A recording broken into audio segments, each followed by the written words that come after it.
In 1940, the province of Quebec had a problem. Too many orphaned children and not enough money to house them. So someone in a government office did the math, picked up a pen, and signed a document that changed the diagnosis of 20,000 children overnight, not because their condition had changed, but because a mentally ill child was worth more money than a healthy one. The children had names, they had faces. Some of them had parents who were still alive, but too poor to keep them. Some had been left at the doors of churches during the worst years of the Great Depression. Some had been handed over voluntarily by mothers who believed the institutions would care for them until things got better. Things did not get better, not for the children. The Catholic Church in Quebec had been running orphanages for decades before the 1940s.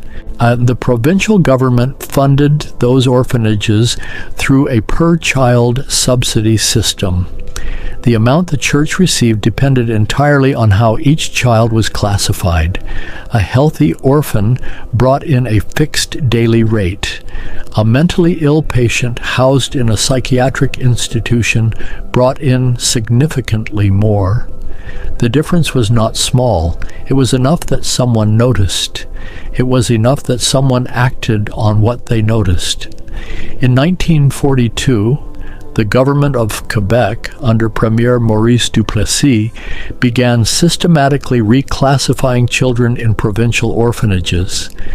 Healthy children, children who had been assessed as normal by the same institutions now reclassifying them, children who had been living in orphanages, attending classes, doing chores, playing in courtyards, those children began receiving new paperwork. The paperwork said they were mentally deficient. The paperwork said they required psychiatric care. The paperwork unlocked a higher subsidy rate from the federal government of Canada. The children did not change, the paperwork changed, and with the paperwork everything else changed too. The orphanages that had been operating as schools and children's homes were converted into psychiatric institutions. This was not a gradual shift. In some cases it happened within months. Classrooms were closed. Teachers were dismissed or reassigned. The children who had been receiving basic education found themselves in wards. The staff who replaced the teachers were not educators. They were psychiatric attendants operating under the rules of a medical institution rather than a children's home. The rules were different. The discipline was different. The daily reality was different in ways that the children had no framework to understand and no adult to explain. The financial arrangement that drove the reclassification was straightforward. The federal government of Canada reimbursed provincial governments for the cost of housing psychiatric patients at a rate that was roughly double the rate for housing orphaned children. Premier Duplessis and the leadership of the Catholic Church in Quebec understood this arrangement precisely.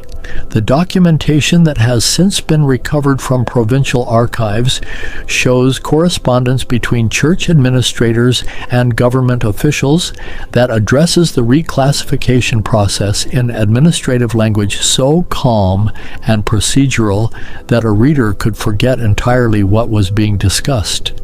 What was being discussed was the deliberate falsification of medical records for thousands of children in order to extract a higher payment from the federal government.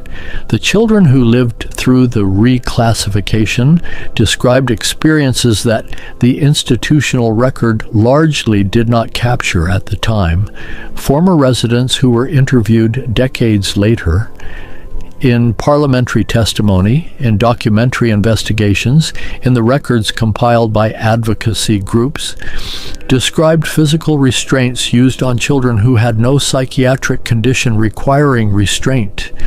They described solitary confinement used as punishment for children who had committed no infraction beyond existing in a ward, where they did not belong.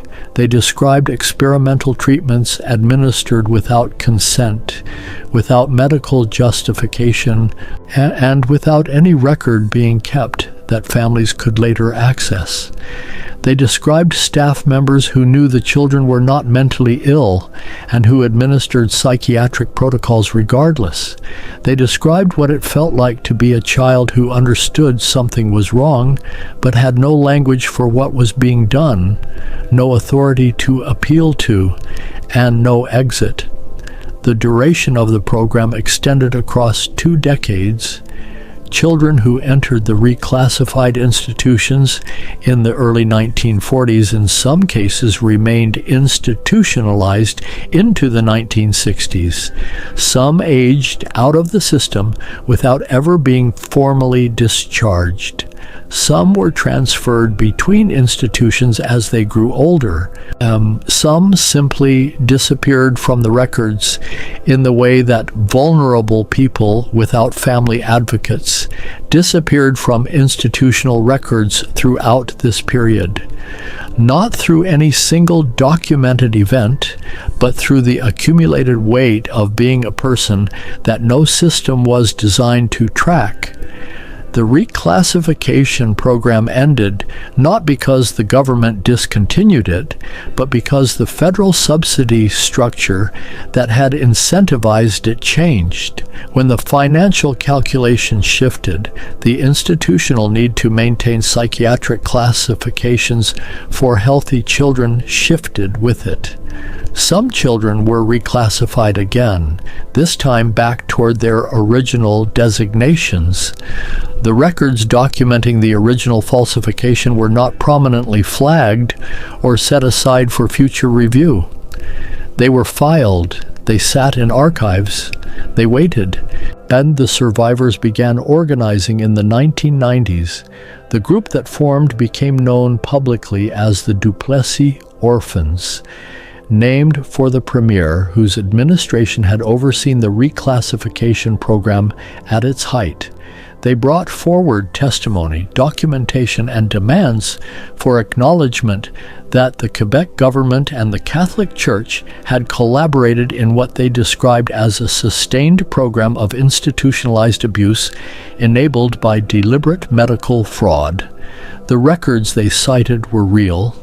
The correspondence they referenced existed. The subsidy calculations that had driven the reclassification were documented in provincial archives that researchers were able to access. In 1999, the Quebec government offered a settlement to survivors. The settlement was described by survivor groups as inadequate. The Catholic Church initially declined to offer financial compensation at all, stating that the institutions had acted in good faith within the framework of the time. Several of the specific institutions named by survivors had already closed. Several of the administrators who had signed the reclassification paperwork had already died. The physical sites where some of the abuse had been documented were no longer standing. In 2004, a further review was conducted. The pattern of findings did not change. The conclusion did not change. What changed was the calendar. The survivors were older. Some had died without receiving the acknowledgement they had asked for. The ones still living continued to ask.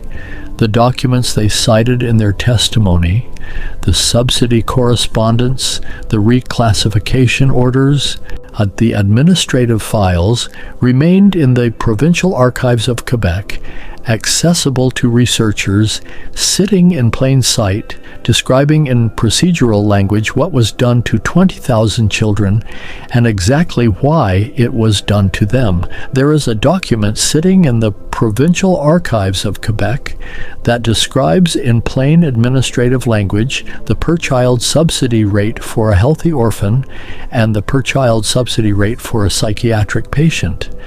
The difference between those two numbers is the reason 20,000 children received a diagnosis they did not have. The document has always been there. The calculation has always been visible. What has not always been visible is the willingness to connect those numbers to the children they were used to erase. That is what this channel does. If you are the kind of person who needs to know what the documents actually say, you already know why you are here. Subscribe, because we are not done.